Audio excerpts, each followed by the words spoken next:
una influencia global y yo creo, fíjate, que con el tiempo el budismo que se desarrolle en Occidente tendrá una gran influencia y reemplazará al budismo oriental, incluso en Oriente. Y la mosca pegada en mi nariz.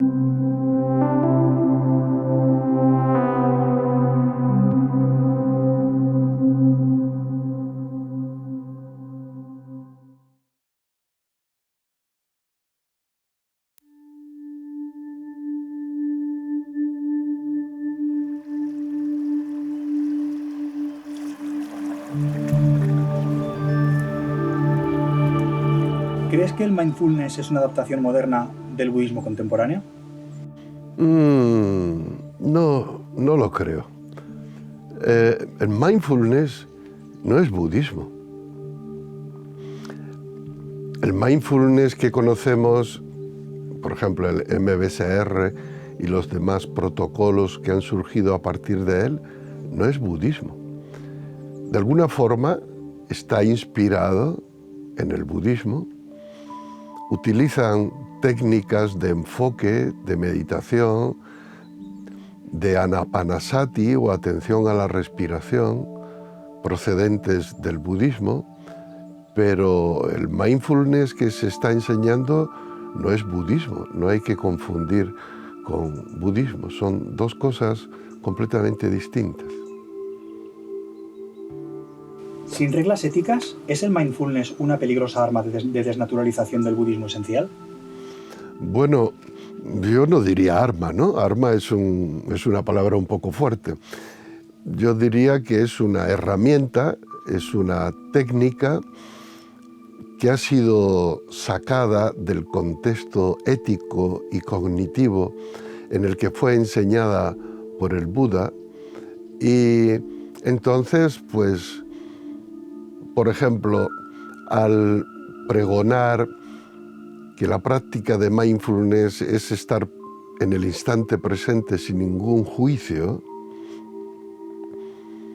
eso puede dar lugar a cualquier tipo de circunstancia y el mindfulness puede ser usado como técnica tanto para un roto como para un descosido, ¿no?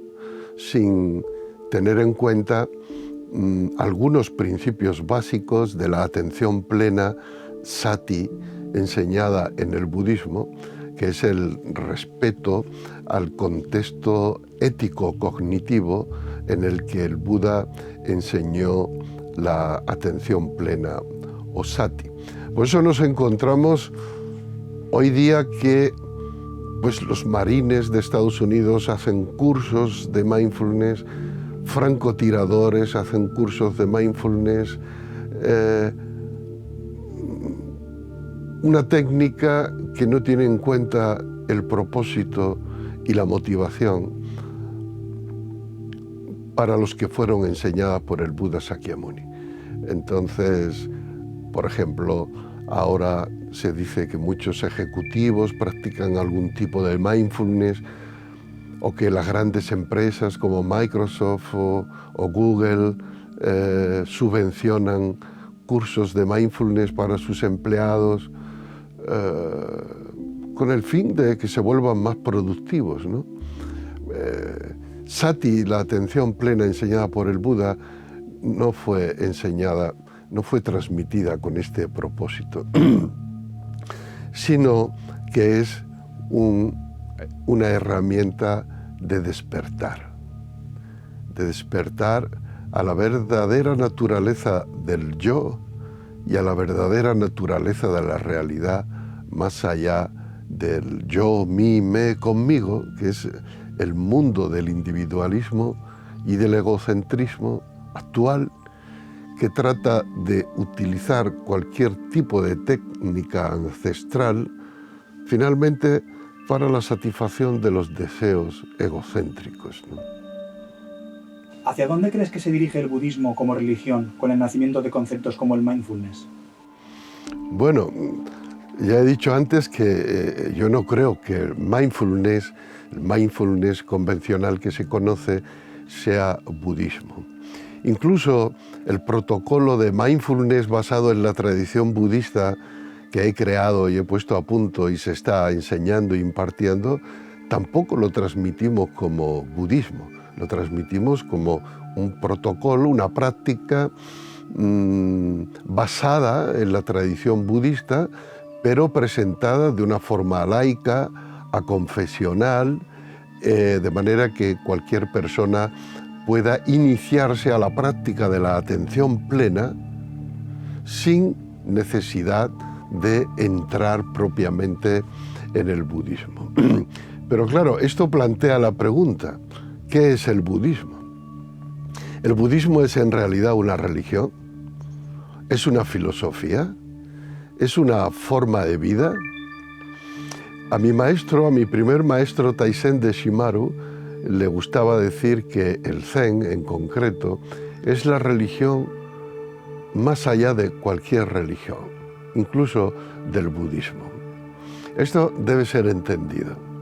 A ver, en toda religión, en el budismo en concreto, tenemos que diferenciar entre el contexto étnico-religioso, étnico-cultural, que es un sistema basado por lo general en supersticiones, en costumbres locales, costumbres, y que es como la costra que envuelve de alguna manera el casco de la nave del verdadero budismo.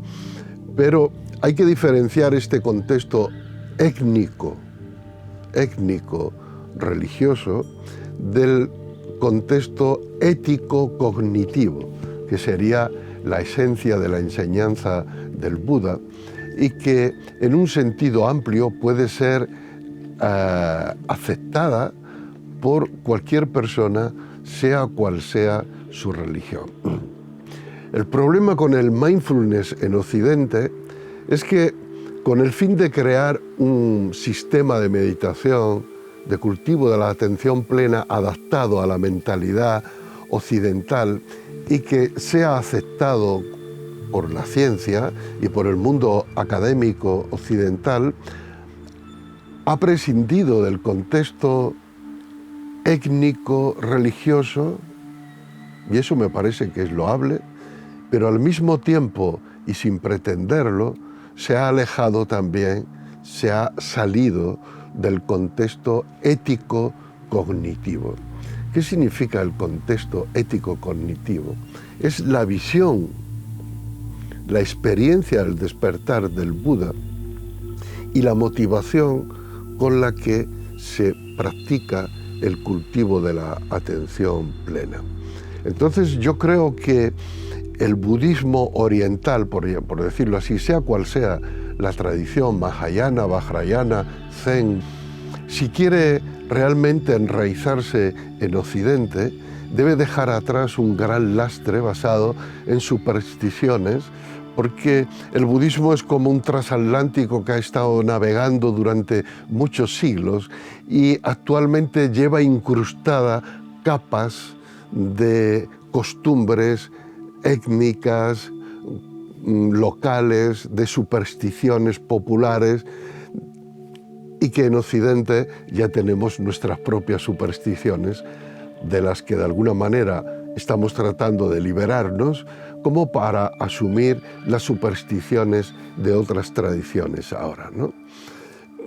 Entonces, pero esto es un gran trabajo que tiene que hacer cada tradición, la de aprender a separar el grano de la paja y definir cuál es la esencia real de la enseñanza del Buda y presentarla en un nuevo contexto, en el contexto occidental, en el que el pensamiento racional y crítico es muy importante y no tenemos por qué renunciar a ello, en el que los derechos humanos es algo completamente asumido en la corriente central de la cultura occidental, al menos teóricamente, y donde la igualdad de la mujer La igualdad de los derechos de la mujer con los del hombre es algo que ya no se discute, por lo que se está luchando muchísimo en Occidente.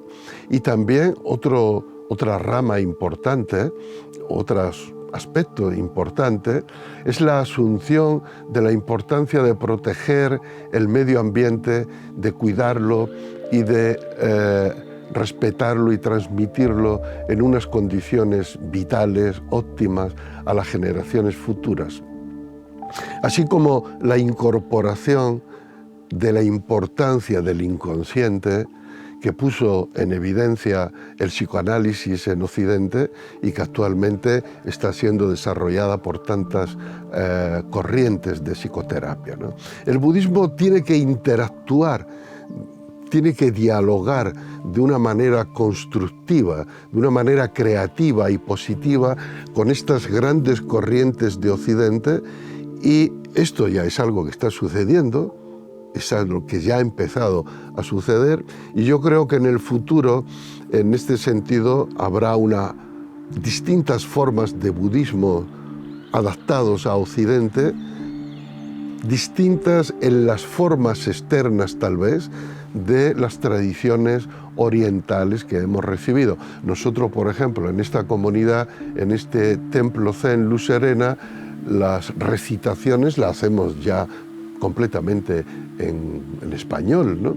Mientras que todavía en la mayoría de las comunidades Zen europeas se sigue haciendo en japonés, la liturgia en japonés.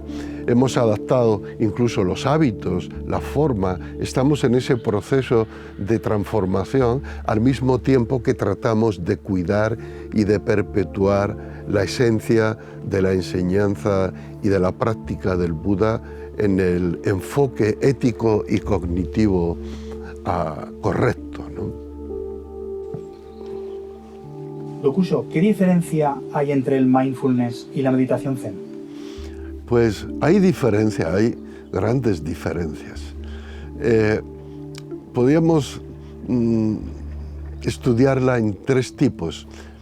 En primer lugar, el propósito. En segundo lugar, la motivación. Y en tercer lugar, el compromiso.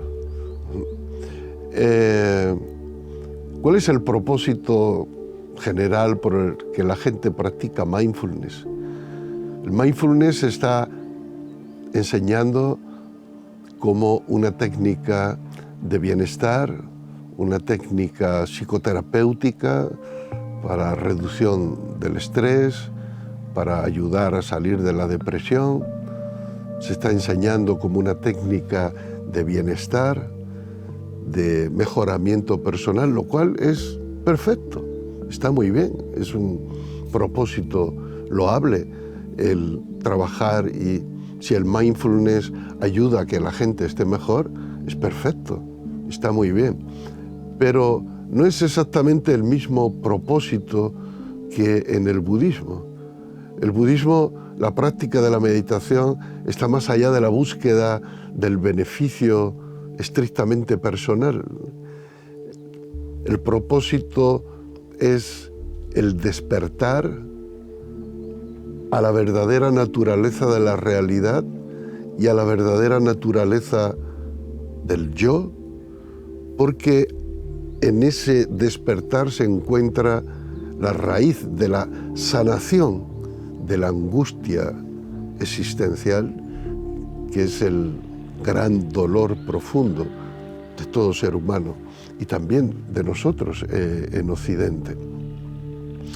Entonces, el propósito es mucho más vasto, más amplio y más profundo en la meditación Zen y en la vía de la tradición Zen. Y la motivación, pues la motivación en general en el mindfulness es una motivación egocéntrica. Cuando digo egocéntrica no estoy haciendo un juicio de valor, no estoy haciendo un juicio ético. Estoy hablando de una modalidad cognitiva, es decir, de una forma de conocer la realidad. Y la forma de conocer la realidad en la que se basa el mindfulness es el yo, mí, me, conmigo. buscar el beneficio personal, buscar la sanación personal, que, vuelvo a decir, repito, no es algo que esté mal, no estoy juzgándolo ni considerándolo negativo. Es necesario también buscar el bien personal. Pero la motivación en la tradición del Zen, en la práctica de la meditación Zen, está más allá, trasciende el ego. La motivación podría ser articulada como la búsqueda de mi propio bienestar al mismo tiempo que del bien de todos los seres vivientes, el bien y la felicidad de todos los seres vivientes. Y después está el compromiso. En general, el mindfulness es enseñado como una técnica de concentración, de mejoramiento, que muchas veces está separada de las actitudes que se tiene en la vida cotidiana, ¿no?, de los valores que se desarrollan en la vida cotidiana, mientras que en la meditación Zen, en el Zen, el compromiso con la práctica y con la tradición es total e integral. La persona practica en todo momento de su vida, no solo cuando se sienta a meditar o cuando va a un curso. La práctica se convierte en el eje de su vida. En la tradición Zen, los practicantes que realmente quieren estudiar el Dharma entran en el refugio de las tres joyas o de los tres tesoros y reciben los preceptos de vida del Bodhisattva, así como el voto, la aspiración de trabajar por el bien y la felicidad de todos los seres vivientes. Entonces podríamos decir que si la meditación Zen es como un océano y un practicante Zen lo que hace es zambullirse en este océano y nadar y vivir en él, el mindfulness es como llegar al océano y mojarse y refrescarse, meterse hasta los tobillos. Es el mismo océano, el océano de la naturaleza humana, el océano de la meditación. Sí, es el mismo océano, pero la experiencia de uno y de otro es completamente diferente. Dokuso, ¿crees que el mindfulness es una reivindicación del budismo laico o secular que siempre ha sido un tanto marginado por el budismo monástico? Bueno, vuelvo a repetir que no considero el mindfulness como budismo. Entonces, no hay que confundir el budismo con el mindfulness. El mindfulness se inspira en ciertos aspectos del budismo, pero ni pretende ser una religión, ni pretende enseñar el Dharma, ni pretende la liberación que se enseña en el budismo. Entonces, es otra cosa. Ahora bien, es cierto que puede haber una tensión, ha habido una tensión en las tradiciones budistas entre el budismo monástico y el budismo laico o secular, ¿no? Ambos son formas religiosas, ¿no? Pero una es monástica y otra es laica. Por ejemplo, originalmente en el budismo primitivo se le llamaba sangha, que es la comunidad budista, exclusivamente a los monjes y a las monjas, nada más. Los laicos no formaban parte de la sangha, de la comunidad budista.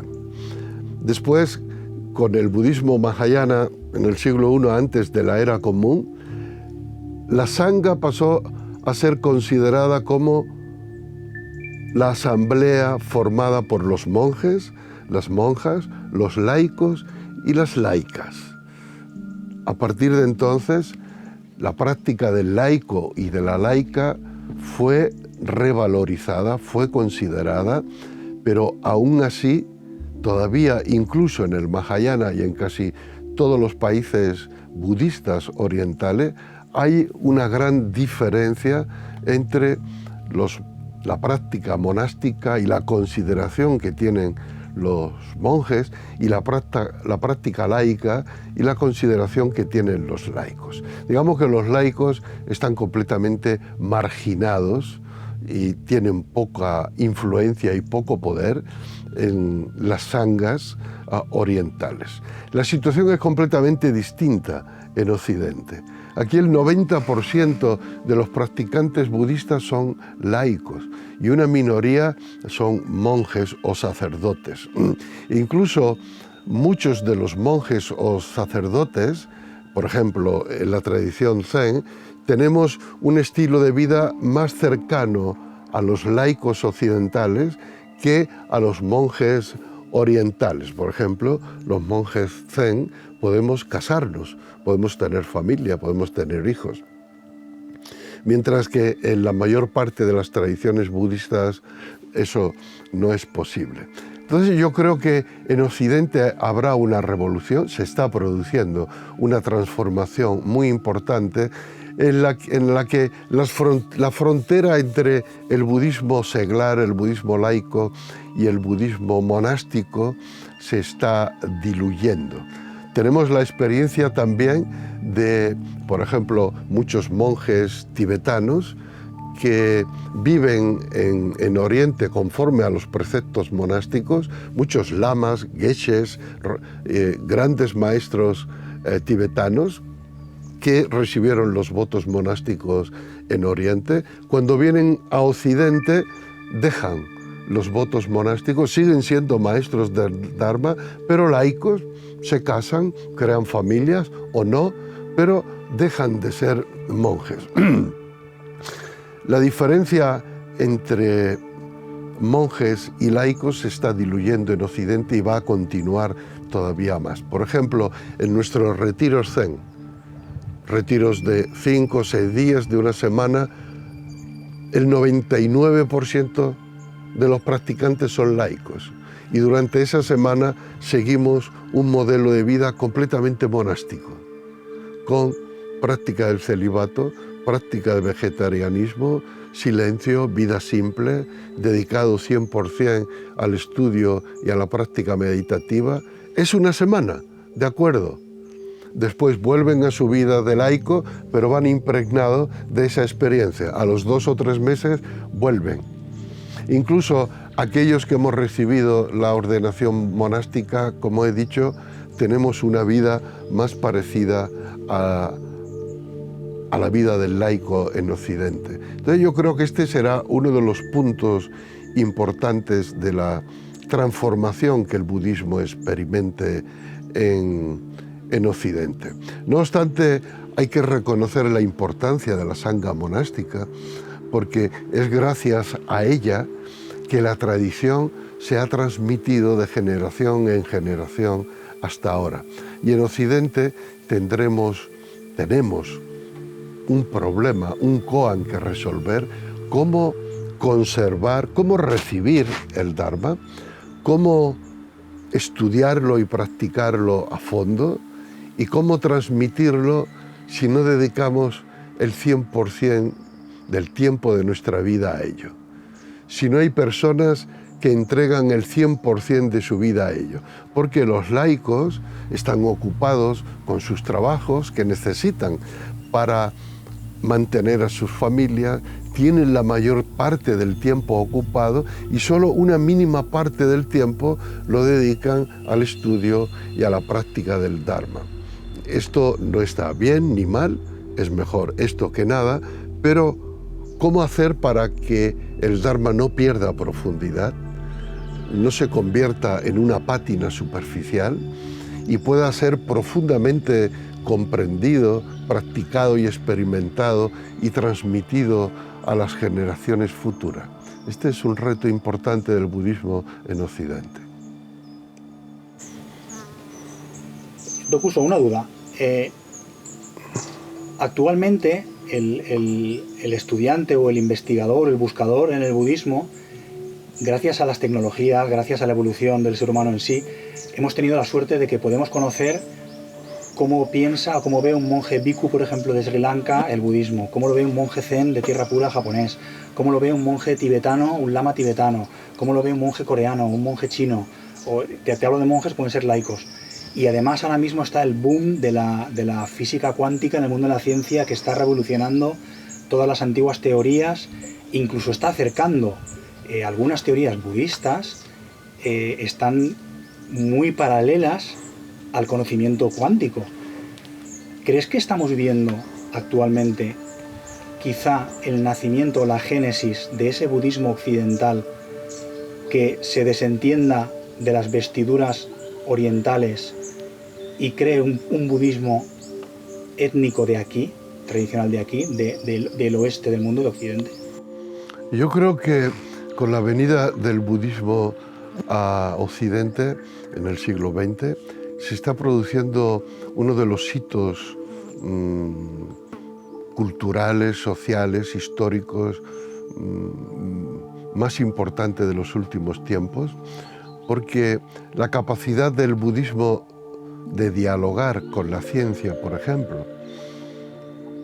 Recordemos que el Dalai Lama lanzó los encuentros de Dharamsala, que están siendo tan fructíferos, en el que investigadores de distintas disciplinas de Estados Unidos se reunían con el Dalai Lama y otros grandes maestros para debatir, para acercar, para compartir, para abrir nuevas vías, y de aquí están surgiendo muchísimas nuevas vías de investigación. Yo creo que el budismo tiene, al no estar basado en un dogma, al no estar basado en verdades dogmáticas, sino al ser una vía experiencial, como la ciencia, puede entenderse muy bien con la buena ciencia, no con el cientificismo. El cientificismo es el dogmatismo de la ciencia, una ciencia dogmática.